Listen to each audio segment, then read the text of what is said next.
ہوئے دیکھو، زلیخا کی جوانی کی طرح ڈوبا ہوا سورج پلٹ کے بتا رہا ہے کہ علی ہی مولا ہیں، علی ہی آقا ہیں۔ کائنات علی کے چشمے ابرو کے اشارے پر چلتی ہے، علی کے چشمے ابرو کے اشارے پر چلتی ہے۔ اب یہاں بھی کچھ لوگوں کو ذرا بات ہضم نہیں ہوتی، کہا صاحب اس آیت میں علی کا نام کہاں ہے؟ واہ سبحان اللہ، اس آیت میں علی کا نام ہی نہیں ہے۔ پہلے تو آپ نے قرآن کی فصاحت و بلاغت ہی کو نہیں سمجھا۔ قرآن کن حالات میں نازل ہوا؟ قرآن جن حالات میں نازل ہوا وہاں استعاروں کے مسکن تھے، کناؤں کے ڈیرے لگے ہوئے، استعاروں کے مسکن تھے۔ اور فصاحت و بلاغت جا کے پوچھنا علماء فصاحت و بلاغت کا علم رکھنے والے علماء سے پوچھنا، وہ بتائیں گے کہ فصاحت و بلاغت کیا ہے۔ فصاحت و بلاغت یہ ہے کہ اشارے میں بات کہی جائے، فصاحت و بلاغت یہ ہے کہ صفت بیان کی جائے، موصوف سامنے ہو۔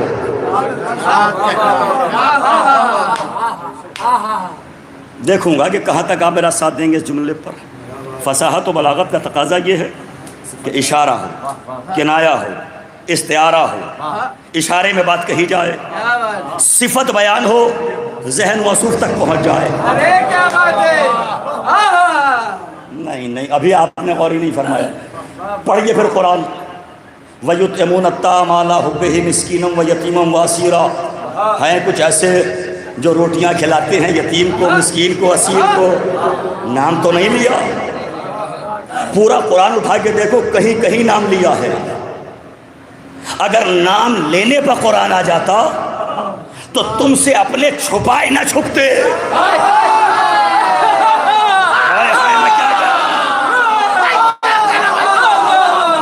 پھر سورہ منافقین کا ترجمہ پڑھنے کی ضرورت نہ ہوتی۔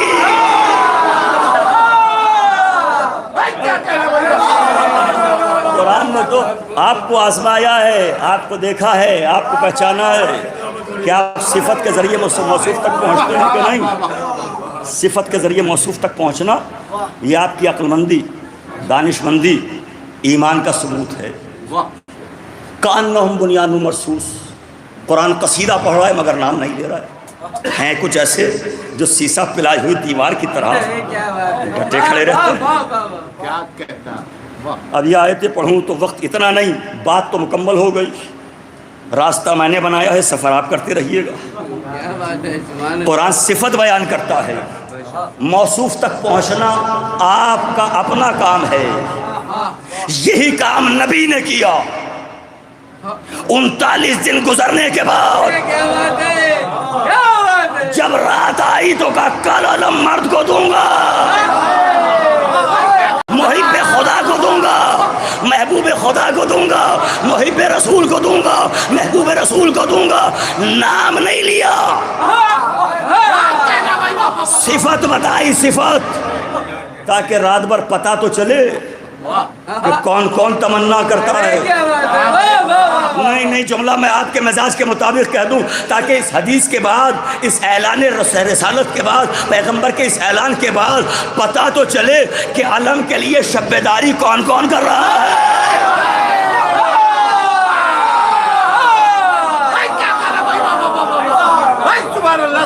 پتہ تو چلے کہ شب بیداری کون کون کر رہا ہے۔ یعنی علم کے لیے شب بیداری کرنا، علم کے لیے پہلی شب بیداری ہوئی خیبر میں،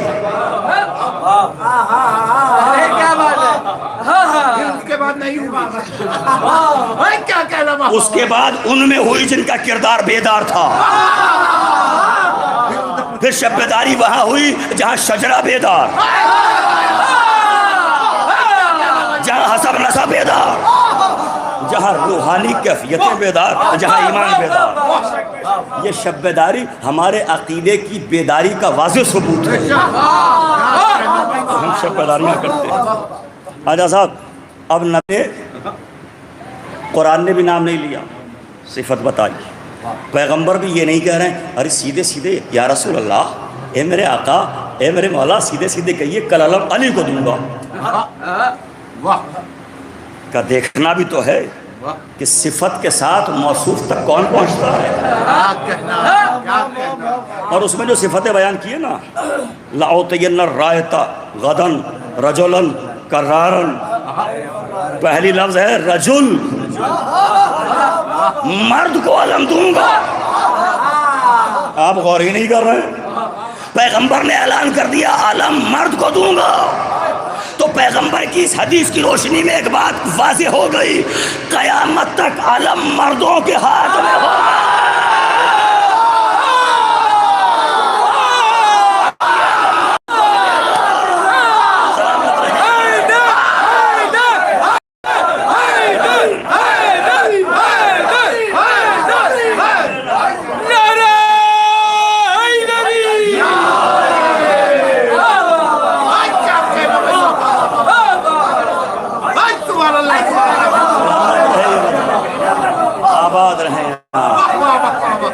شاد رہیں آپ. سب کی صحت و سلامتی کے لیے حسب معرفت نعرہ صلوات.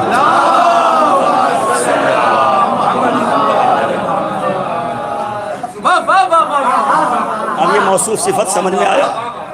یہ میں نے کیوں کہا موصوف صفت؟ ادھر میں نے گریز کیوں کیا؟ پہلو بہت تھے مگر گریز کیوں کیا؟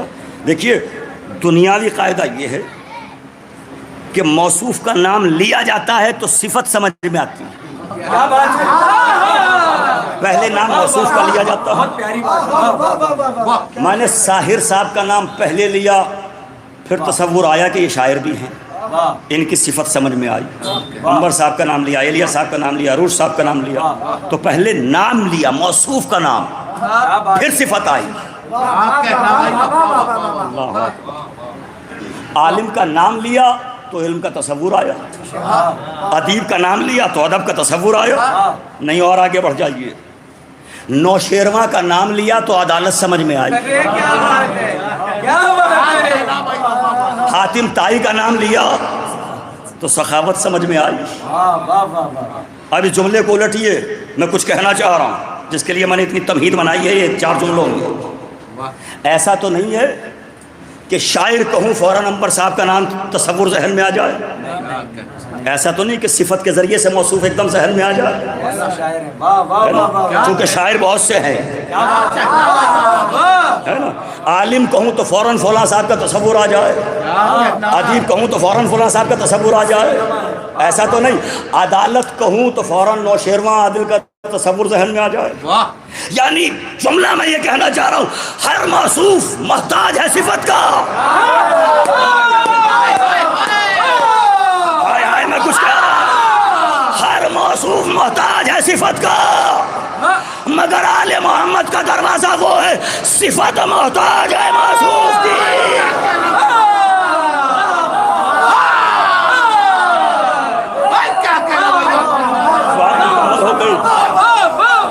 اب ظاہر ہے کہ اس پڑھے لکھے مجمع ہی میں یہ نازک بات کہی جا سکتی ہے.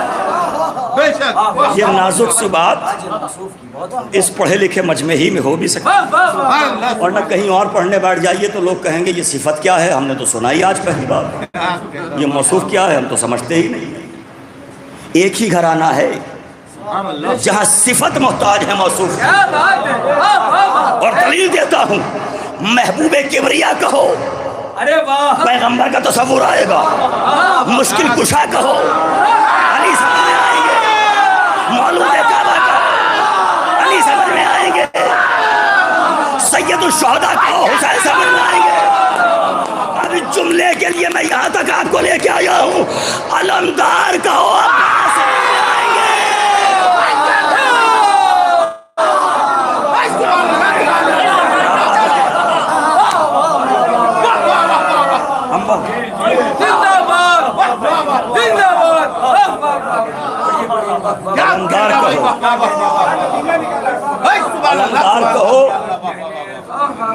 علمدار کہو.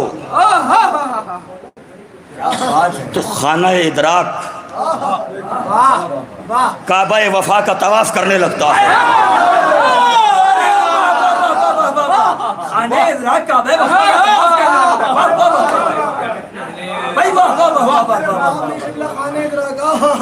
بہت شکر گزار ہوں.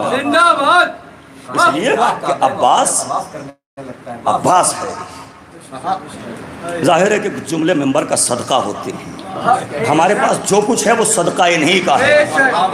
بس ہم میں اور لوگوں میں فرق یہ ہے کہ لوگ کھاتے سب ان کا ہیں، مگر ہم کھاتے بھی ان کا ہیں، گاتے بھی ان کا ہیں.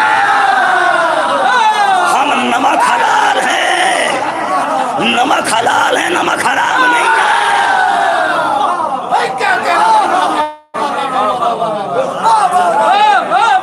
ہمارا تو دل یہ چاہتا ہے، اور اونٹ صاحب خدا کی قسم باوضو ممبر پر بیٹھا ہوں، دل یہ چاہتا ہے بس چلے ہمارے قبضہ قدرت میں ہو تو اپنے وجود کی پیشانی پر لکھیں کہ صدقہ حسین.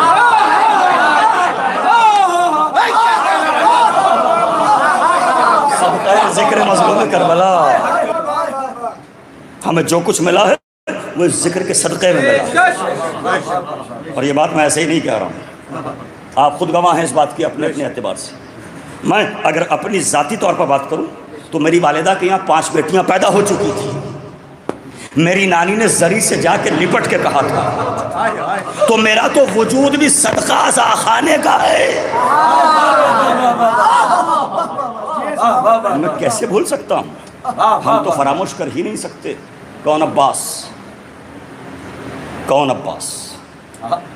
عباس کے عزادار بیٹھے ہیں تو اتنا تو جانتے ہیں کہ عباس کے عزادار طوفان بلا خیز میں تبسم کا ساحل بھی ڈھونڈ لیتے ہیں. اس لیے پھر پلٹیے، آنکھوں میں آنسو تھے، پھر پلٹیے. آئیے دہلی سے سرکار غازی عباس کی طرف آئیے. شاید میں بھول جاؤں اس لیے پہلے یہ بات عرض کر دوں، میرے سامنے مضامین کا سیلاب ہے. عباس کون ہے؟ تصویر علی، شبیہ مولائے کائنات. یہ آسان کام نہیں ہے پیچھے تک بیٹھنے والوں، یہ آسان کام نہیں ہے. جملہ معرفت والوں کے لیے کہہ رہا ہوں. آدم کی شبیہ ہونا آسان ہے ایک حد تک. جھومتے رہیے گا جو جملہ کہہ رہا ہوں، محسوس کیجئے گا، اور اس کے نشے میں آپ سال بھر تک رہیں گے جو میں کہنا چاہ رہا ہوں. ہو سکتا ہے آدم کا بیٹا آدم کی شبیہ ہو جائے، نوح کا کوئی صاحب ایمان بیٹا نوح کی شبیہ ہو جائے، ابراہیم کا بیٹا ابراہیم کی شبیہ ہو جائے. آسان ہے، مگر علی کی شبیہ ہونا آسان نہیں ہے. وجہ بتاؤں کیوں؟ اس لیے کہ آدم کے ہاتھ اپنے ہاتھ ہیں، اللہ کے ہاتھ نہیں ہے.